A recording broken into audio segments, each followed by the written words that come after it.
Good morning, everybody.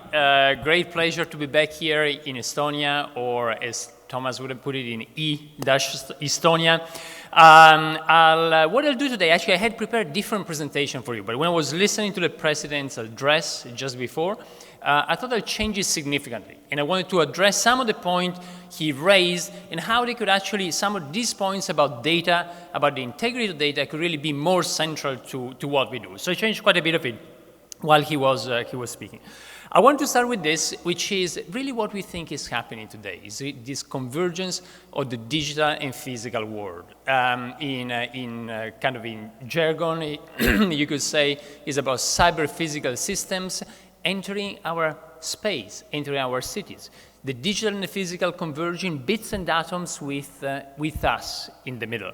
Let me give you just one example out of many. Here you got the progression of mobile connections onto the planet from the beginning. It might seem surprising today that actually it was a time when humanity could live without mobile connections. That was back in the 1970s, end of 1970s. The first commercial cell phone network mobile connection was developed in Japan by NTT, 1979. It took around 20 years to get to 1 billion, and then you see the progression, 2, 3, 4, 5, 6 billion as it has been growing. Now you might say there's 7 billion people onto the planet, how much more could this grow?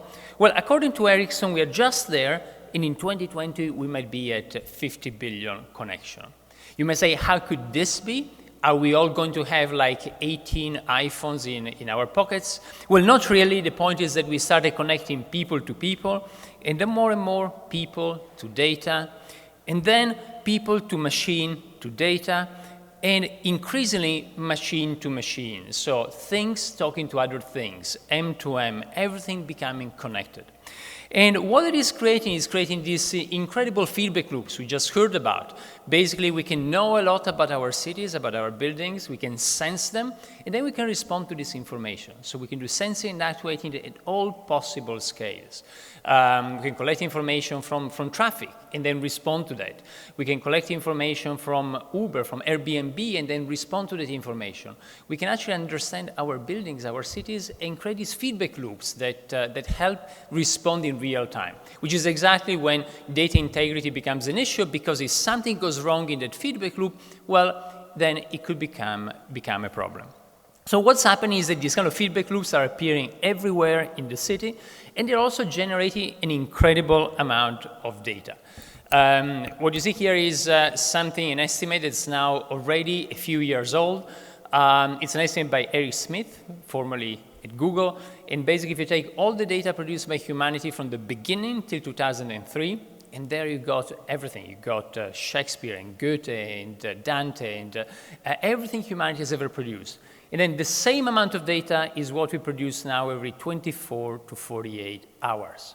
Now, it's not the same quality. We don't have a Shakespeare every weekend, but the quantity is exactly the same. This data is, so big data is really entering and being produced particularly in cities. That's where people are. And so it becomes a powerful tool to understand our environment and how actually we can transform it, change it, and design it. There's a definition I like as well of big data that's by a friend and colleague at UCL in London, Mike Batty. And Mike says, big data is what you cannot put in an Excel spreadsheet. And that's not only a cheeky definition, but it's actually quite profound. It's the fact that big data requires new tools. You cannot deal and cope with big data in the way we cope with traditional things. So we actually need to have new tools in order to analyze it. And what I want to share with you is different categories of data, and at the end, how they impact architecture and design itself. But I classify this opportunistic, is what usually is called data that we collect for one reason. Think about the data we collect in the cell phone network and how we can use it for something else. For instance, to better understand how people move in the city. I'll show you one of the first projects we did here. It's almost 10 years old, 10-year-old now. It was at the Venice Biennale back in 2006. And what we did at the time was actually get real-time data from a big city, from the city of Rome, collected from the cell phone network. Now, 2006 was a very special year in Italy. That's when the country won the Soccer World Cup. So we actually did different things that summer, but also looked at what happened in the city of Rome during the final of the soccer World Cup. And look at the city mapped using this incredible amount of data coming in real time from Rome to Venice at the Venice Biennale. You see Rome, you see the Colosseum, the river, people moving here and there, the day of the final, before the match. And it's early evening, the match begins, silence, nobody talks anymore. And then France scores, Italy scores, halftime now, people go to the bathroom and make a call, and then second half, end of normal time, first overtime, in a moment the famous headbutt by Zidane, and then finally Italy wins. And then that night everybody went to celebrate over here, and you see a big peak. The following day again, everybody went to the city center to meet the winning team and the prime minister. And by the end of the day, everybody went down to this place called Circo Massimo. It's a place where since Roman times people go and celebrate, and you see a big peak by the end of the day happening over there. Well, what you saw here was just the raw data, but then if you analyze the data, like in this case, that's in the UK, it's the biggest ever non-internet social network ever created. Then you can understand other things. What we tried to do here was actually better understand regions using communication. How could we actually detect regions or think constituencies? The UK government has been involved in redesigning constituencies over the past few years. How can we get there? By analyzing how we communicate. And the interesting thing is that what you get a geography which is not exactly what we traditionally know. So every time we place a call, we connect 2 points. Every phone call builds a connection between 2 places. And if we aggregate this over the entire country, we get something you could call the human network. And then what if we could use the human network in order to better understand communities, cities, the extent of cities, regions? And what you find is this kind of geography which is not based on politics, on history, on the past, but almost like a natural geography that emerges from how we all connect with each other.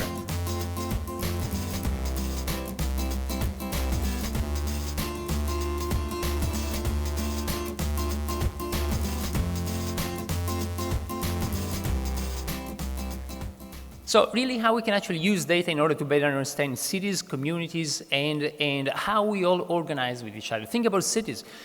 Cities didn't exist 10,000 years ago, and then they come into existence really to bring us together. And how can we measure the strength of those links in order to better understand the very vital and fundamental force that brings together cities? Today we can understand cities like this. It's a visualization by Pedro Cruz, who was in our lab at MIT. It was at MoMA, the Museum of Modern Art in New York. And it's the city of Lisbon, mapped using billions and billions of data points collected from GPSs running on the taxi fleets. So it's all the taxis moving. We couldn't understand the city in a dynamic way like this just a few years ago. And if you got the data, again, you can analyze it. What you see here is the same type of data, pickups and drop-offs in the city of New York. You see here the airport, so that's JFK Airport. You zoom out, you see all of Manhattan, the boroughs, so every pickup and drop-off over there. And then you can ask yourself, what if people could share mobility? What if people could, how many times you're at a hotel in New York, you're going to the airport, you're taking a taxi, and just a minute before or a minute after, somebody else is doing the same thing, going to the same destination. So how much mobility could be shared in the city? We're interested in trying to quantify it. Well, again, when you get big data, you need new tools to analyze it. That's a paper where we address it. In this case, we developed something we call shareability networks. It's difficult to use traditional tools to answer that question. You need to develop new mathematics to do it. But the exciting thing is that what you find is that in New York, you could cut 40% of the infrastructure for mobility we have and still take everybody to destination when they need to be there. So you could satisfy the city's mobility needs. You could take everybody to their destination exactly when they need to be there, give or take a minute or 2 minutes, but with much less cars than what we have today. Now, the interesting thing is that we did this as a research project, but then this is something that came to the attention of Uber.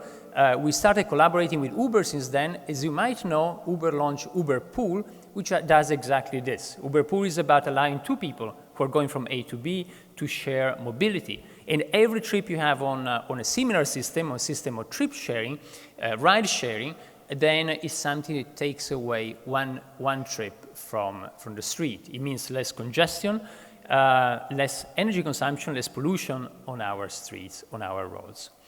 Well, that should give you a sense about the data and how to analyze the data. If you look at mobility, something else even more fundamental is going to happen, and that's related to the topic of the conference and also what we heard before in the previous address, which is self-driving. What you see here is actually what a self-driving car sees.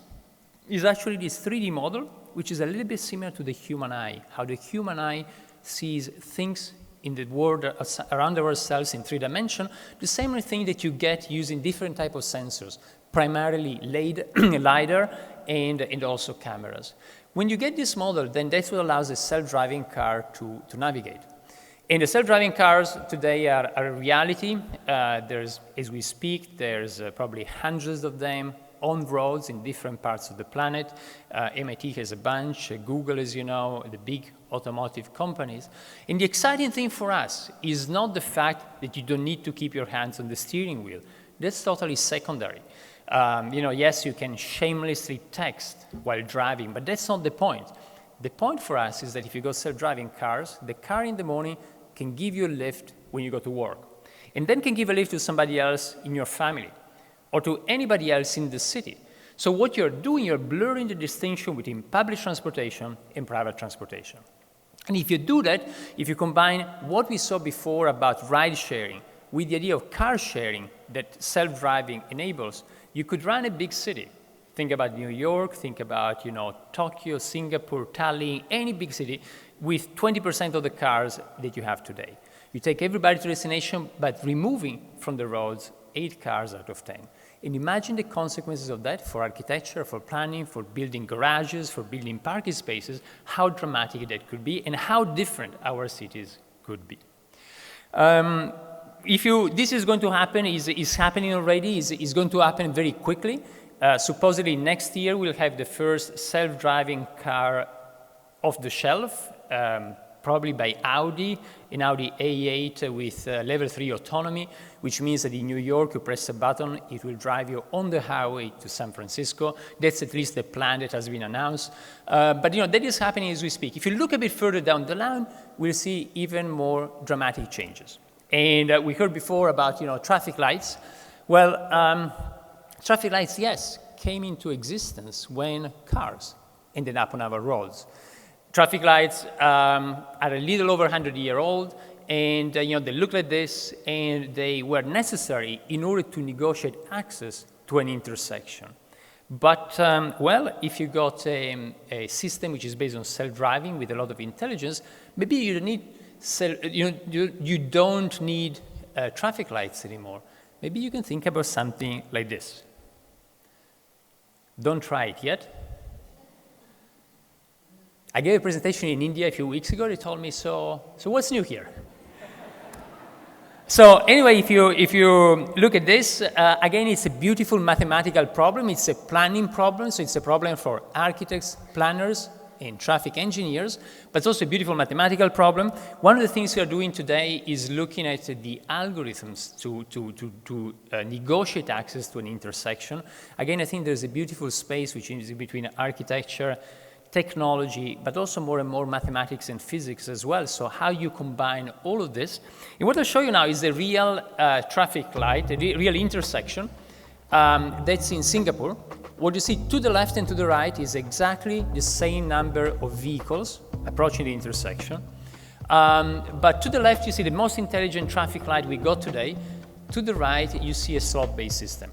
And look at the difference just in a few minutes in terms of delay and cars waiting, the difference between the left and the right. And that's really programming. You just, same intersection, but you program it in two different ways.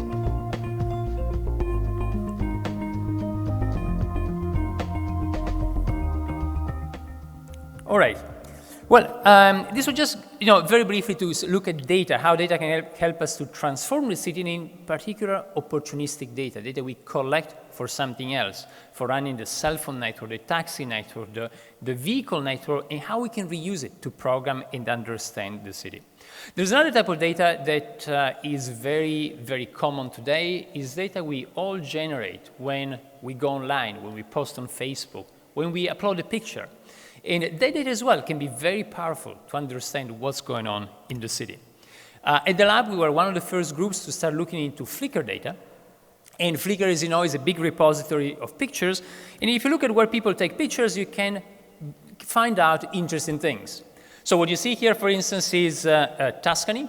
And you see in Tuscany where people take pictures. And then you can zoom into Florence and see some of the main hotspots over there. And you can go down all the way to the scale of the building and look at actually the key places where people take pictures over there. Now, if you do something slightly more sophisticated, you can look at the file, every image file, and there's a header there.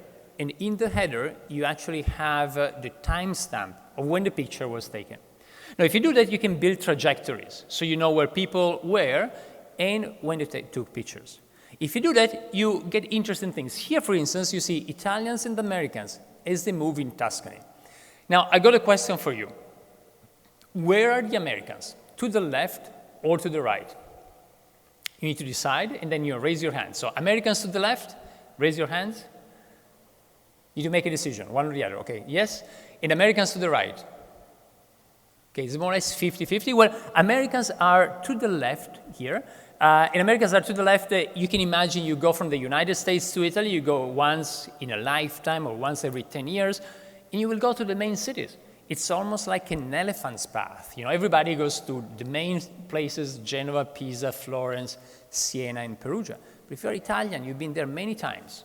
You know those places very well. So you go and try to find the little small places, little gems in the middle of the countryside. Look at that island called Elba, where no Americans on Flickr at least, but actually a lot of Italians and other Europeans who go there. Well, you can also look at other things. It's something our students were really fascinated, were really interested in Barcelona, finding the best place to go partying in Barcelona, using pictures on Flickr.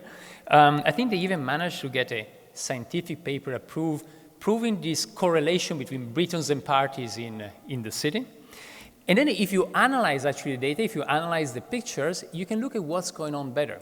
So here is all of Spain. As you know, drought is a big, important thing in Spain. During the summer, it gets very dry.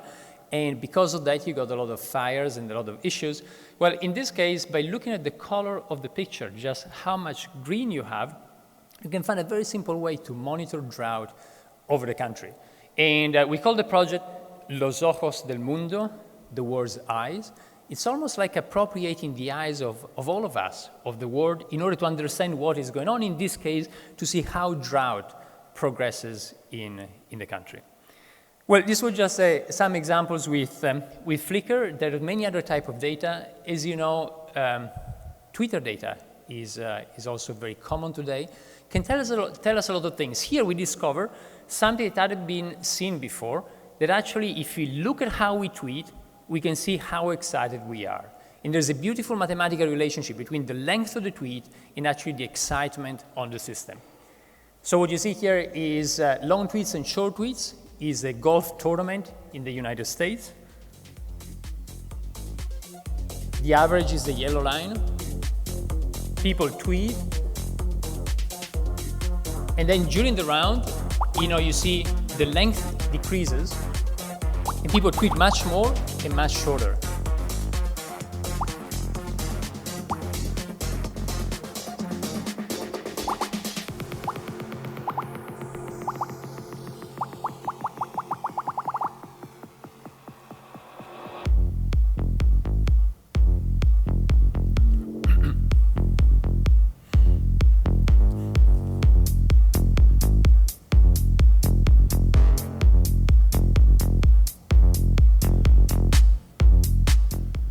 But anyway, how all of this data can tell us a lot about our cities, or actually about our behavior. In this case, about the excitement, how excited we are about something that is happening at a certain point in space, in the city, or in this case, the golf tournament in the United States.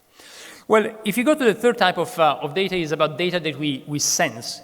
That we sense because we deploy sensors, because we use networks in order deliberately to collect data from the city. And today we can really, sensors are becoming so inexpensive, we can really sense any type of things. In this project that we started a few years ago, but it's still going on, and we are looking at e-waste flows, we looked at this. If you take this computer on the table, you know everything about it. Today you know everything about the global supply chain. Every chip, you know where it was produced, how it moved on the planet, how it became this machine. However, a few years from now, you stop using it. You sell it, and at one point somebody will throw it away. At that point, you know very little about it. Today, we know everything about where things come from. We don't know about where they go. Sometimes this is what happens. A lot of e-waste from the United States shipped illegally to Asia, from Europe to Africa. So we decided, what if you could put a little chip on trash and follow it to understand where it goes? And we couldn't find anything off the shelf, so we had to design that. Again, it's almost like designing a miniature cell phone. A small cell phone, it has to last for a very long time, think about a few months, and it simply needs to report back its location. So it gets location and sends it back. We did a first deployment in the city of Seattle. 500 people came with 3,000 pieces of trash. We put a little tag on all of them.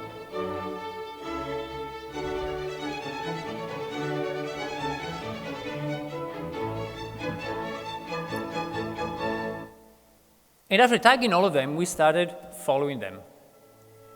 So here you see 3,000 objects being tagged. The day of deployment. After a couple of days, you see some of the landfills next to Seattle. But an actually big surprise, how far things started to travel. Sometimes in crazy, unpredictable way. Look at the trace that went to Chicago for thousands of miles, and then down to Baja California. And still moving after 1 month or 2 months.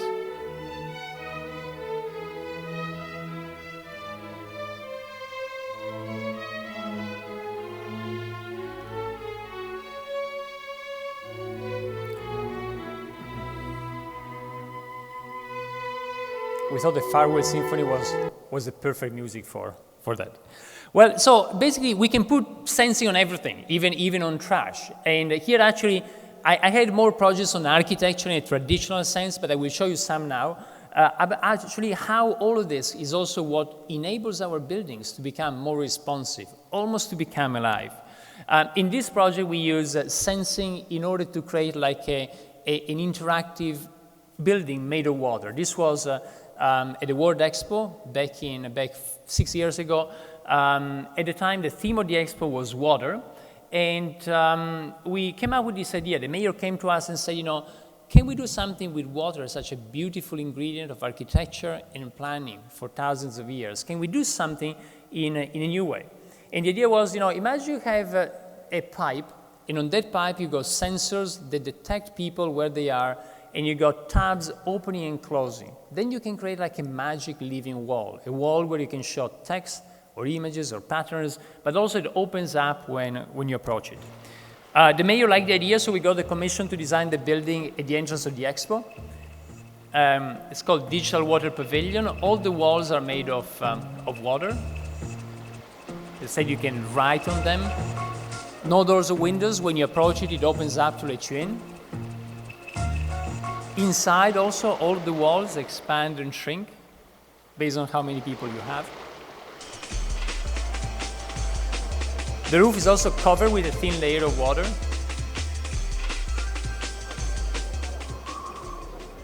And then if you got too much wind, you can lower the roof to minimize splashing. Or at the end of the day, you can close the building and the whole architecture disappears. Hopefully without anybody underneath. We've got sensors for that as well.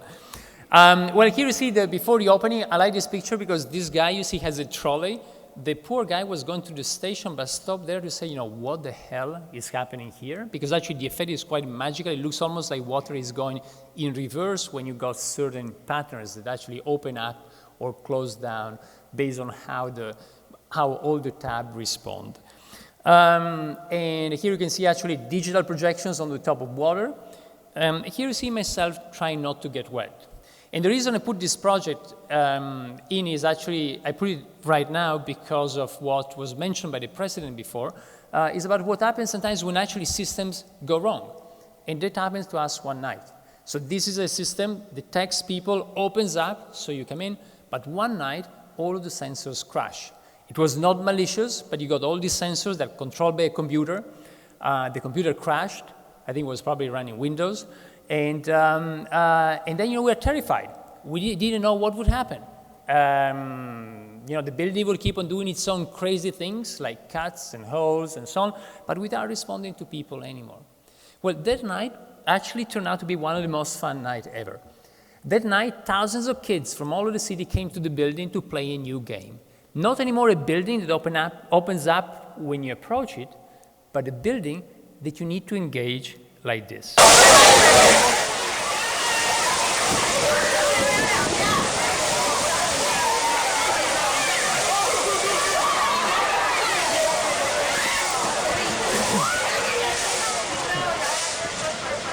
And for us it was an important lesson. It was a lesson in two ways. The first thing is actually, yes, we build things that are more and more responsive, but then we always need to pay attention to what happens to these things when they break down. Or, as we heard before, when somebody might hack into it. This was not the case here. But the other thing is that as architects, as engineers, we always think that we know how people will use the stuff we design, but then reality, and especially human reality, is always a surprise. Well, we can use sensing in architecture in many different ways. In this other project, it was at the Venice Biennale until a few months ago, at the end of last year. As you know, Rem Koolhaas, the Dutch architect, was running the Biennale last year, and he invited us to develop this project that we initially started at MIT. And we started from this paper, a paper where we went to look at where we put energy in buildings and where people are. And if you look at that, that's appalling. We put a lot of energy to heat up empty buildings or to cool them during the summer. Think about your home during the winter. Nobody's there during the day, but you keep on heating it. That's a huge waste of energy. And if you look at this, we measured it on the MIT campus. Is basically we put energy to heat up empty places where nobody's there. It just wasted energy. So we said, well, what about if you could actually start thinking about a different paradigm? We don't heat the whole space. We just heat people. We just create a bubble of heat next to people instead of heating the whole space. We did a first test. We called it local warming. We did a first test outside MIT. This really freaked people out. It was during the winter the other year. So you would step up on the carpet, and then a bubble of heat would start tracking you and then follow you as you enter the building. And you could also customize the bubble. So you could say, I want to be at 15 degrees, 25 degrees, 20 degrees. It becomes your personal climate that follows you through the building. This freaked people out, but actually was quite fun and successful. So at the Biennale, we took it one level further to create something like a ceiling. Here you will see it in a very visible form. At the Biennale, you want to make it to expose what is going on, but you can imagine something like a basic false ceiling with no movable parts that actually creates this bubble of heat that follow you as you're moving through space. That's the building of the Biennale exhibition last year.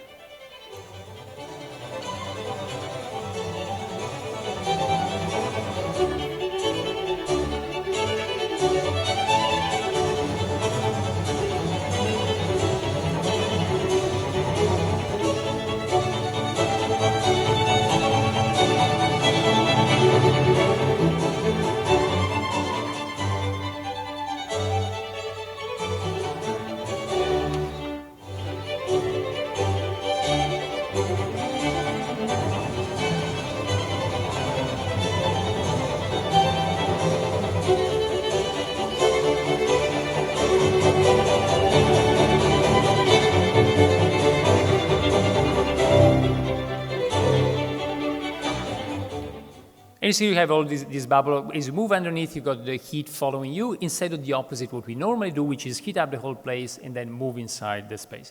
Of course, you can do the same thing also with cooling. This we tried just a few months ago. One of the shadows there is Sheikh Mohammed in Dubai, and it's almost like it in this case using evaporative cooling, so a little cloud, a fresh cloud by spraying water that actually follows you as you're moving. And if you do this, you could actually transform some of the scorching plazas during the summer in Dubai with very little energy, just by creating a cooler area next to where people are. Again, no need to cool down the whole place, but just actually do a little responsive cloud that follows you.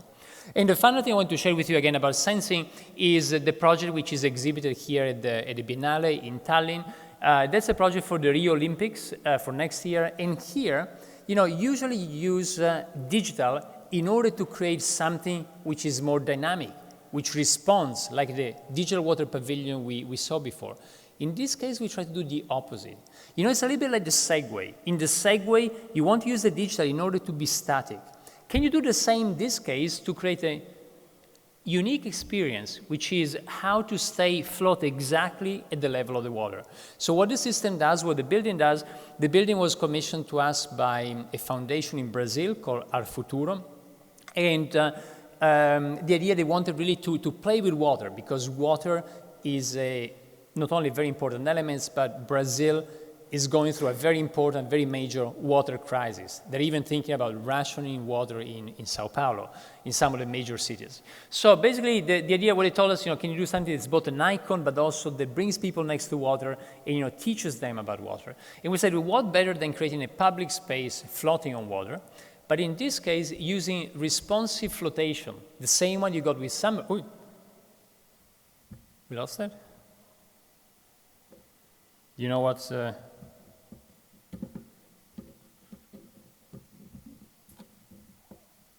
You know what happened? I think probably is a problem there because I still see things here.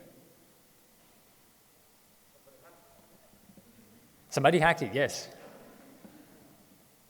Anybody knows that? I think the projector died. Yeah. Okay, but I'll tell you the bottom line, and we'll get back to it in a moment, but the bottom line is how actually we could create a public space on water and use responsive flotation, the same that you use with submarines, in order to stay really on the water line, to stay really at the surface of the water.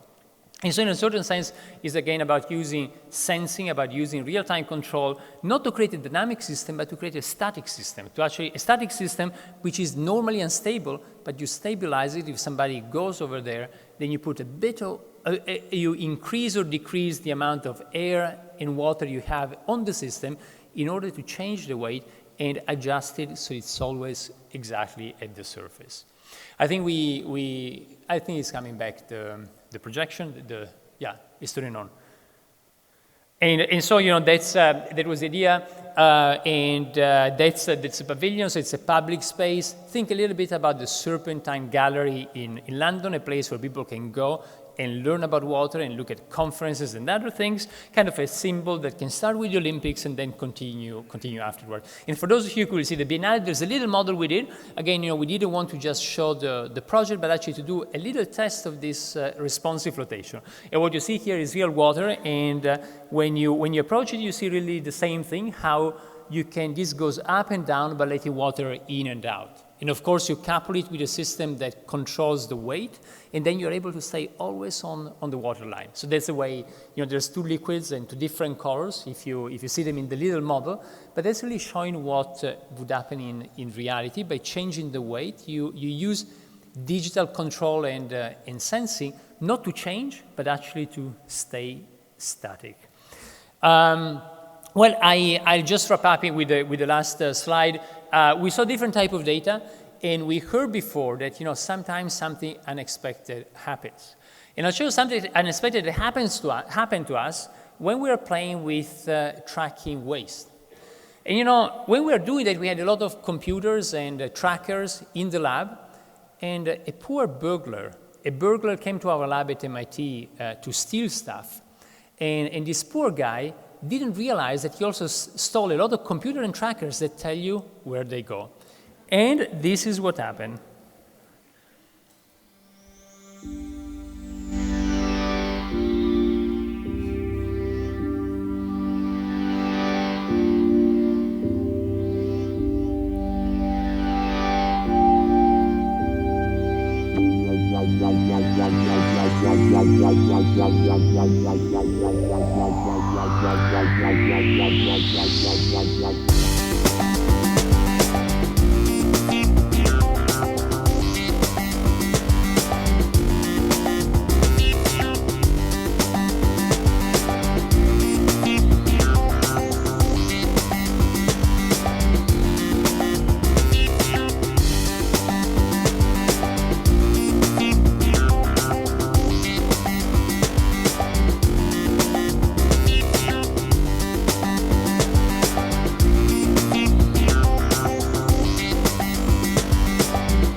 All right, thank you.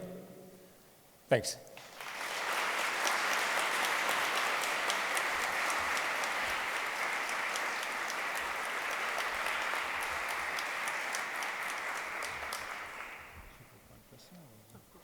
I think we have time probably for a question or a comment, or very quickly. Then there's also the panel later, so we'll have more time to interact. But if there's any comment, question, challenge, criticism, please raise your hands.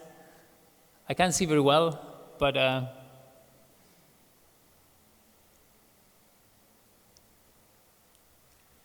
anything? No. Then I think probably we'll. But anyway, if we'll have more opportunities to interact later and during the panel. Thanks a lot again.